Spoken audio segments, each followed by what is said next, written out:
Hey there, sweet friends. I hope you are all well. Welcome to day 9 of our 13 Days of Halloween tutorial series. If you're just joining in, you can find links for the first 8 days at the top of the description.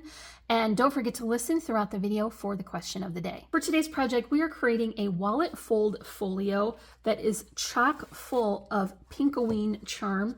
Now, I have made wallet folds in the past, and in those previous versions, I have created the base with a 12 by 12 piece of paper. And so you would add score lines and fold and remove some of the excess, and you would create that wallet fold, but you would be pretty limited to the size that you could get simply by only being able to use 12 inches of height and width. So for that reason, I am going to be combining separate sections, and so I can really get a more versatile wallet fold that will allow me to use the cut aparts from that collection kit. And so I have plenty of inserts here and also photo mats, which are a fun way to incorporate special photos and memories. So if that sounds good to you, then stick around and we will make it together. We're going to be using that Little Boo Thing collection from PhotoPlay paper. I've got the 12 by 12 collection kit. I am going to be using the image cut aparts as inserts in the pockets, and I'm also going to utilize sticker sheet. And I find it interesting, and this is the first time I've ever noticed that the sticker sheet is matte, so it isn't shiny. And I really actually liked that because it gave me the impression of more of a ephemera cut apart rather than being glossy. So we're going to use these to create some focal images throughout the book and then also for the cover. I'm just going to demonstrate the base for this, and I am not even going to attach it as I normally would. I'm just going to tape it together, but I will show you all the measurements. When I cut my sample, I needed to replace the blade on my Fiskar cutter, so it's a little bit ratty. It's not even worth finishing for a future project, but I do want to give you all the measurements and the score line in the assembly process. And why I do that sample is because this is what measurements look like at 5 o'clock in the morning. And so I want to make sure that all of these are going to work out and function exactly as I hope for them to. So this is just a scrap, and I'm going to be adding them with a little bit of tape, mostly just so I can show you the process. But for your project, you will want to utilize that 2-glue combo, and then make sure that you're keeping in mind that there's a left set of measurement and a right set of measurement. And so some of the measurements for the sides will be slightly different. So keep that in mind as we're working along. So for the outside, which will create the flap that goes over the top, our measurement is 6 high by 9 3/4 wide. It's scored at 4 and 4 3/4. So this is going to give us 3/4 of an inch on the top. We're building in that space so that we can have all of the added layers inside. Now, the second piece I want to bring in is going to be the left-hand flap. And remember, I mentioned that previously we had done this with just one single sheet. And so we were really limited to the sizes that we could have on the inside, but now we can make them whatever we like. So the left-hand side is going to be 5 inches by 7.5 and scored at 4.5. And I'm going to put just Scotch tape on here so I can show you the process. But remember to use your 2-glue combo. And because this is the left-hand side, I'm going to bring that score line right to the edge here.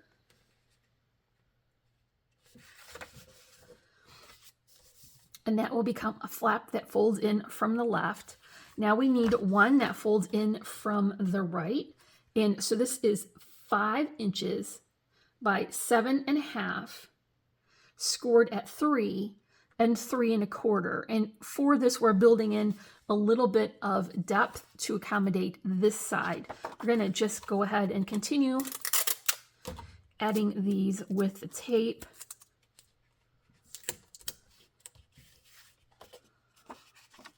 And then attach it so the score line is even with the edge on the right. And you see now this will fold in this way and that will fold in this way. So now we have a bottom portion, and so this will fold up. And so this measurement is going to be 6 high by 9.5 wide. It's scored at 5 and 5.5. And I'm going to add this portion to cover up those flaps that connected our side folds. And so this is going to give me a great amount of extra sturdiness and stability, because now we're going to be in it 3 layers on the background, and we definitely want this to be sturdy. So let's fold that up on the score line and add that right in the center. And so this should line up and cover the whole back.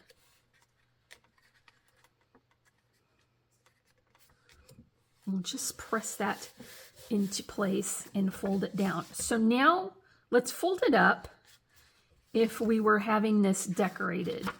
Put the sides in and the bottom up and the top down. And so this is where we get that wallet fold. So of course you want to choose cardstock that goes with your collection. And even though we're doing Pinkoween, I think we do need to continue to use that black cardstock, because it's really going to balance out and anchor those brighter colors. And to be honest, pink is a little bit hard to match in cardstock anyway. And so rather than having to get close enough but not quite right, we'll just stick with the black cardstock. We have prepared that same thing here with our black cardstock, all the same measurements and all the same process, but less of me gluing things to myself. And now we're ready to begin adding in those pocket layers. And so I am going to utilize my pattern paper with score lines that I've got built-in pockets. So let's just set this aside for a second. Now we're going to get to those pockets. I have cut my pattern paper for the right hand side to be 6 inches high by 4 1/8 wide. I'm going to turn this on my scoreboard and score it at 4 7/8. And this is going to give us 1 inch for our pocket. We're going to tuck in those image cut aparts and use those for our tags. So the first thing I do want to do before I attach anything is just nip off this corner here, and that is going to help it to fold correctly and give us a little bit of extra room in that pocket. You do want to seal the side though, and so I'm just going to add a small little line of my Tombow, being careful to keep it far enough in from the edge. And then I'll press that into place and allow that glue to set up. So you can take your time and do this, or you can stack them all up and put a book on it, and that way you'll be able to continue to work along while that glue sets up. So let's just do this now. I have my double-sided tape on the back. I will pull the backing off of that, and it is always easier to get a flat surface to work on. So I'm just going to pop that open, and this is going to be the right hand pocket, as I mentioned, and we will have 2 of these cut exactly the same. I chose that pocket depth because I wanted to get 2 of these out of 1 strip of that 12 by 12 pattern paper, so that I'm not creating any offcuts. So here's that first pocket. You can see how that will open, and then I have 1 created just like it for this side.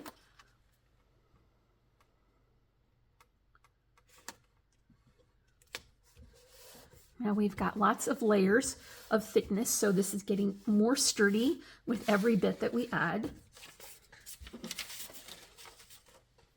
Now we want to consider the left-hand side, and I have created the same pockets with the same process, but for the left, it's going to be 6 high by 4 3/8 wide. Turn it around and score it the same 4 7/8, and this would go on this side. I kind of like to have these matching, but honestly, if you have a collection and you are working through these, you could easily do that by mixing and matching. And actually, this would be a good size also to get use out of your 6x6 paper pads, because there aren't any pieces that are wider or taller than 6 inches. So once again, let's flip that over and add the companion pocket for that. I love how they have the floral on the A side and the plaid on the B side, so I can get a nice contrast. And these really read as layering patterns, so that is very nice. You see how we will fold that up and we'll get 4 pockets out of that. That seems like a great way to utilize all of those cut aparts on those collection pages. So now we need to consider this flap that will be on the bottom. So I have a pattern paper here. It's 3 5/8 high by 5 7/8 wide. For the bottom flap, let's just turn it this way to be easier. I just have that pattern paper by itself because a portion of this is going to show when that wallet fold is folded up. So let's add another piece with the same measurement to the inside. And you see how I'm working with the different scales and the different contrasts so that all of these are really reading as layers and not looking busy. So for this one, I have a little photo mat cut. I'm continuing to use that frilly lace nested rectangle die that I shared in our banner tutorial. And so I thought that was a good size and scale for these pages. And then I topped it with a little piece of my offcut from the back cover. And this is just going to go on this side. Now, if you don't have a doily die, just cut squares or rectangles. It doesn't have to be that extra fancy. And then, as I mentioned, I'm going to be using that sticker sheet for these layering elements. I just found this one that's big enough by itself, so I don't need to layer any of that up. But you can see this is going to be a fun place to add your picture. And the background on this does not contrast so much that you couldn't actually just write on it. So you could add some journaling here as well. So now I have a pocket that is going to be for this center portion.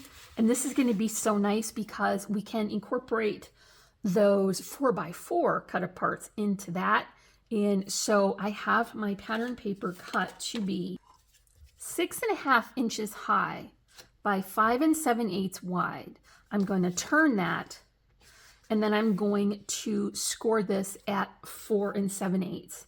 And I'm going to just adhere the sides of that pocket like I did on the first one.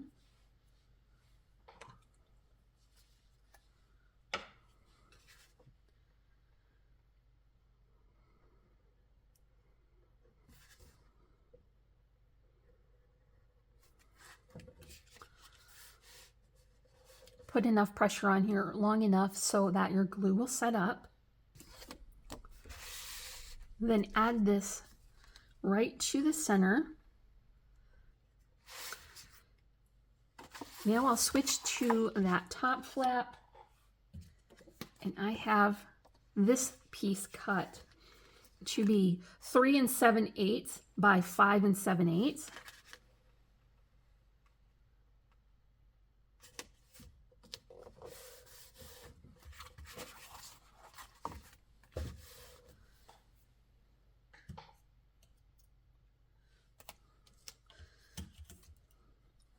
For this top section, I want that little photo mat to go closer toward the left, just so that we're creating a nice balance. And then I did create a little stack of those stickers here, and that's just going to go right into the corner.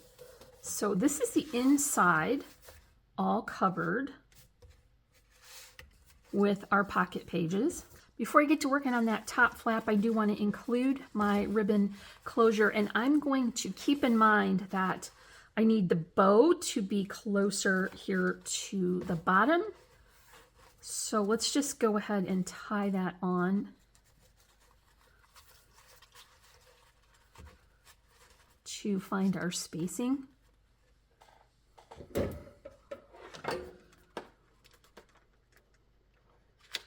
a little bit of glue under there. I'll open that back up so we can work flat on the surface.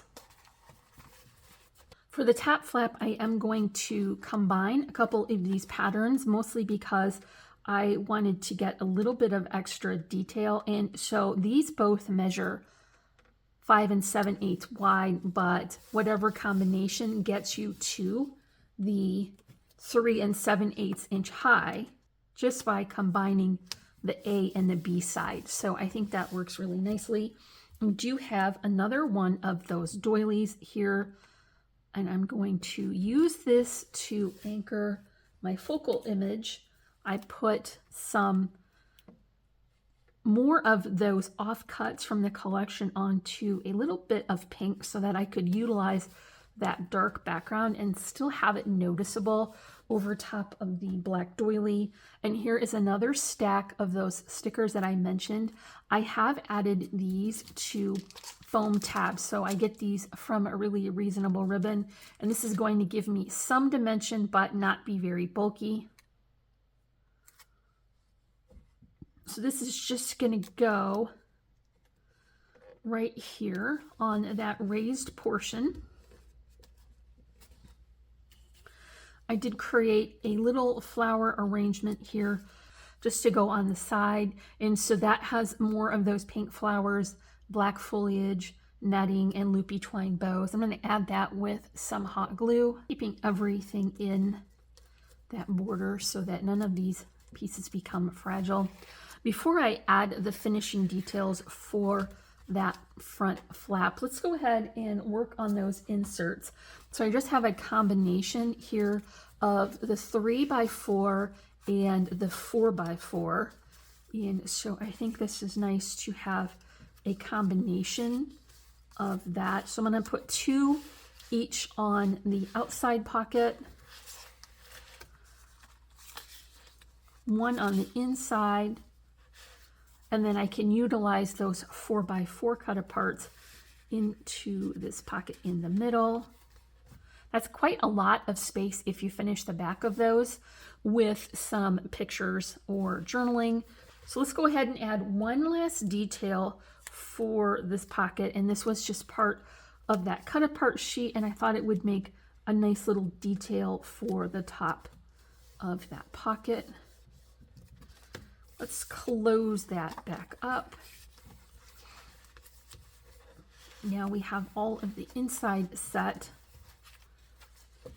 Of course, we do want to add our favorite finishing details like these little jack-o'-lantern charms, and I'll add those to overlap this on the cover. Just going to put that on with hot glue and then cover the top with a button. It's a good time now for the question of the day. So let me know in the comments, what is your favorite kind of candy? Now, I'm going to give you 2 answers because I have a definite favorite in the chocolate and also the gummy or fruit category. So my favorite chocolate candy is the Mr. Good bar. That is the superior candy bar that exists, and you will not change my mind. And I also really like Swedish Fish, and so that would be in the gummy fruit category. So you can let me know in the comments what is your favorite. I pulled a couple of choices of sequin here. I wasn't sure which one I wanted to go with. I think this one might be too contrasting, so let's stick with these more rose gold kind of pink. And that is going to be all for day 9. I sure do hope that you enjoyed this tutorial. If you did, make sure you come back for day 10. Remember to comment, like, and subscribe. You can find links in the description below. And as always, I'm wishing you a happy and productive day. And I thank you so much for watching. Bye.